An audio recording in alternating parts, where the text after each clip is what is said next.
not necessarily knowing things, it's being able to do things.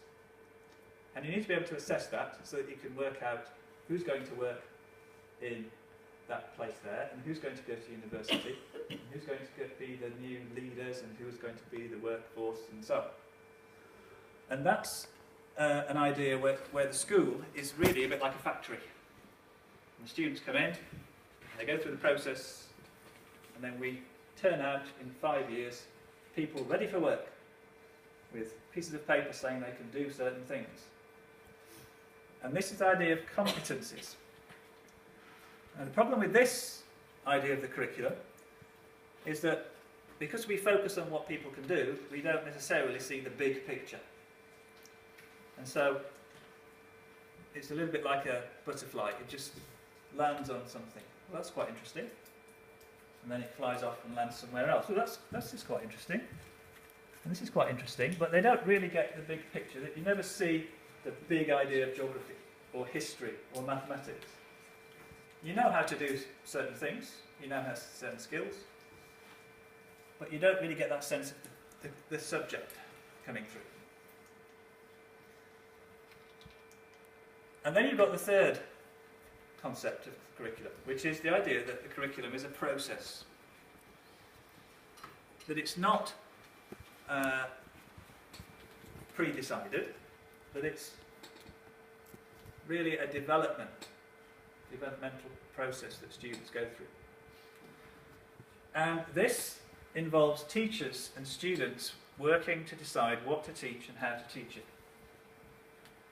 So in other words, if you've got some content, because you need content, you have to learn something, then actually that is the start of a process which you go through.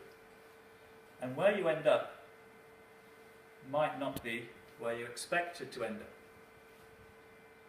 So if we're teaching in some subjects, there are opportunities for students to be critical of documents, critical of information. And I'm, again, to go back to geography, apologies, there are a lot of things in geography where there isn't a correct answer, where there isn't one real answer to something like, for example, development or world poverty, or the way in which the landscape changes or the climate might change in the future. Nobody really knows some of the answers to those things. Now I understand that perhaps in science there are certain physical laws. You know, if I drop this, it will go down. It won't go up. It won't go sideways. You can't change that. But there are other parts of certain subjects where you can negotiate your way through to an outcome. So what my former boss, David Lambert, would say, and he said this in his professorial lecture, is that if we rely on the curriculum to be delivering, then sadly for some subjects those deliveries get lost in the post. They go missing. You hope you deliver it, but they don't get to their destination. Some of those students that you're working with, they don't really get to where they should be. Because if it's about learning stuff, not everybody's good at learning stuff. My son isn't very good at learning stuff, but he's fantastic at creating things using technology. That's where his future employment lies. Not in learning stuff and telling everybody all that stuff he's learnt in school, because I'm not aware of many jobs where that's particularly important, apart from perhaps other educational establishments where you basically stand and tell people stuff. So David would say that teachers, that you need to involve yourself in making the curriculum. So the curriculum is made in your classrooms. So the curriculum isn't a piece of paper. It's not the list of things that you have to teach. It's what you do when you take that and you work with it. So that's planning lessons. It's coming up with activities. It's working out what students are going to do. And there are three things in the curriculum making model which the GA has come up with. The first is you've got the subject. Now, I don't know what your subjects are, but I'm fairly certain that you don't teach the whole of it. I'm fairly certain if you're a historian, you don't teach every bit of history. Every period, every historical event, every battle, every war, every conquest, every whatever. Yeah? As a geographer, I don't teach the whole of geography. Mathematicians don't teach the whole of mathematics. Scientists don't teach the whole of science. You choose certain bits, or certain bits are chosen for you. Now, in your curriculum, do you have the bits chosen for you and you can't deviate from those? Or do you have some options as to what you teach? I'm guessing that you will have some options, but there will be the majority of which you are told what you need to teach, yeah? Okay?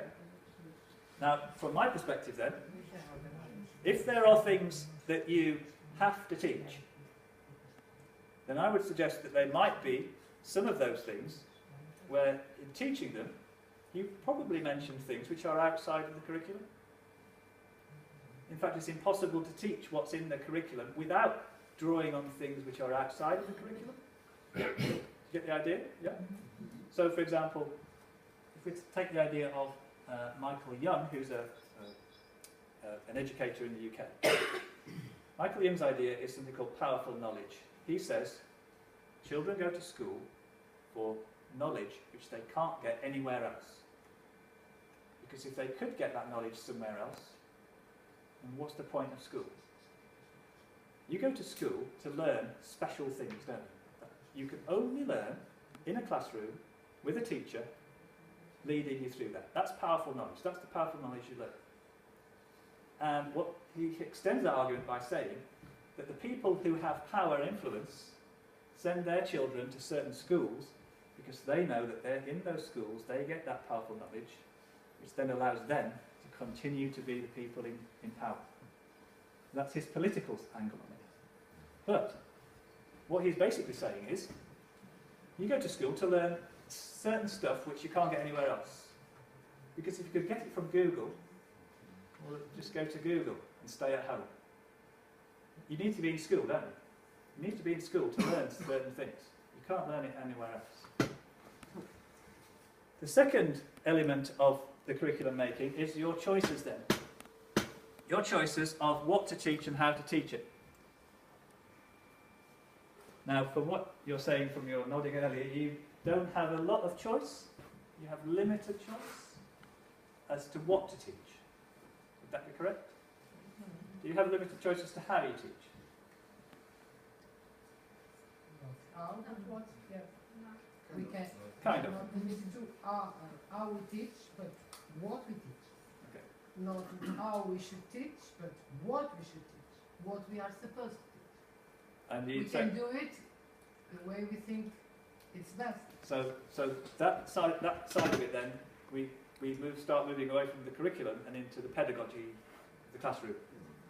The arrangement of the classes, whether you're doing group work or presentations, that's pedagogy, and the curriculum sort of can help guide that, can help lead that. But from what you're saying, that this side of it, at least in Portugal, is perhaps slightly limited. What about the students? Do the students have any say in your curriculum making? Not at all? Just a little bit. Now, 8 years ago when I was teaching, I got involved in a project called Young People